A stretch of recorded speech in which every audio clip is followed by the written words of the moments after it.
Hoje aqui no estúdio eu estou com o doutor Hugo Campesato, urologista, que vai esclarecer dúvidas sobre cálculo renal. Doutor Hugo, seja muito bem-vindo aqui no nosso programa. O que a gente pode dizer do cálculo renal? 10% da população sofre com o problema, é isso? Boa tarde, Tatiana. É um grande prazer mais uma vez estar aqui com vocês. Realmente, em torno de 10% da população em geral, ela sofre de alguma forma referente às litíases renais, né? Sejam sintomáticas ou assintomáticas. O que a gente sabe, dado a importância disso, é a importância do rim, naturalmente, e do sofrimento que essas pessoas têm, né? Referente às cólicas renais, né? Realmente é um flagelo para quem sofre desse problema. E tem alguma diferença, assim, porque cálculo renal muitas vezes a gente acaba associando ao homem, né? A um problema que os homens sofrem, mas as mulheres também têm cálculo renal, né? Sim, na verdade hoje basicamente é quase equiparado a frequência entre mulher e homem, sendo ligeiramente mais frequente em homens. Isso no passado já foi devido à dieta e à própria exposição à desidratação, trabalho no calor, a população masculina era mais acometida. De acordo com o nosso hábito de vida hoje, a mulher também está ingerindo mais proteína, também está exposta mais a esses fatores de risco. Então, essa frequência, apesar dela ser levemente mais frequente no homem, ela é quase equiparado à frequência entre o homem e a mulher. E dado a importância, né, desses sintomas e desse problema, 10% da população sofre disso, mas aquelas pessoas que sofrem, que já tiveram um episódio de cólica renal, né, em 50% dos casos vão recidivar, ou seja, Nossa. Em 5 anos essas pessoas vão enfrentar novos episódios.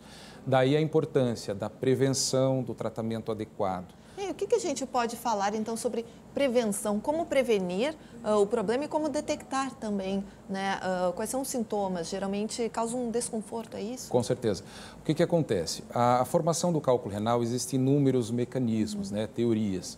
Mas, de uma forma em geral, o que a gente pode explicar melhor é comparar, né, o rim a um copo de água. Né? Um com um pouco de água, outro copo cheio. E você colocar uma colher de sal dentro desses dois copos.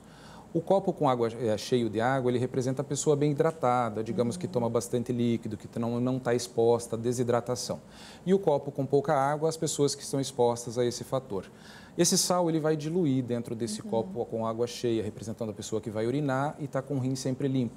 E o copo, né, com pouca água, vai precipitar esse sal, vai cristalizar. Isso representa, né, esses sais no rim das pessoas, né, se cristalizando e formando um mecanismo de formação da pedra. Então, Trazendo a primeira prevenção seria se hidratar bastante. Perfeitamente. Trazendo isso para nós, né, para um efeito prático, basicamente eu tenho que aumentar a ingesta de água, de líquido livre, e diminuir a ingesta de duas substâncias mais importantes. Existem outras situações, mas isso, a grosso modo, para fins práticos, seria a ingestão de proteínas em excesso, então é um fator de risco, e de sais.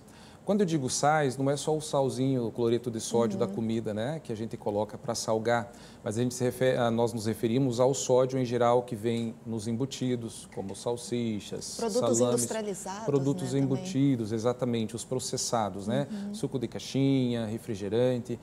Então, assim, de uma forma geral, como é que eu posso prevenir isso? De uma forma prática é aumentar a ingesta de líquido, 1,5 litro, 2 litros de água por dia, a grosso modo, e evitar o excesso de sódio, englobando tudo isso que a gente falou anteriormente, e o excesso de proteínas.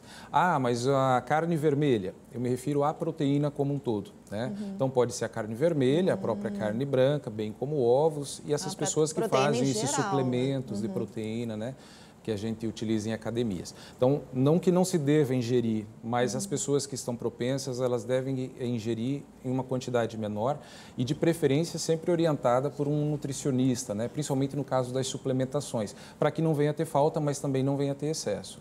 Doutor, nós temos uma pergunta de um telespectador aqui no nosso WhatsApp, vamos dar uma olhada? Aqui a Adriana perguntando, ó, meu filho tem 15 anos e meses atrás fez exames e apareceram cristais na urina. Isso pode gerar um cálculo renal? Na verdade, isso é um fator de risco, né? Naquele exemplo que eu citei dos cristais que se precipitam, então, se essa pessoa não ingerir água o suficiente para diluir esses cristais e manter o rim dele sempre limpo, eventualmente esses cristais que ele já tem em formação, já é um fator de risco, eles podem se agregar, se precipitar no rim e vir a formar pedra. Olha só, então, Adriana, aí é bom, né? Com certeza. Levar o filhote aí para além da hidratação, fazer os exames de Isso. rotina anuais, né? Com certeza. Doutora, eu gostaria de agradecer, então, a sua participação aqui no programa, esclarecendo aí dúvidas sobre cálculo renal e a importância da prevenção. Eu é que agradeço a oportunidade. Boa tarde.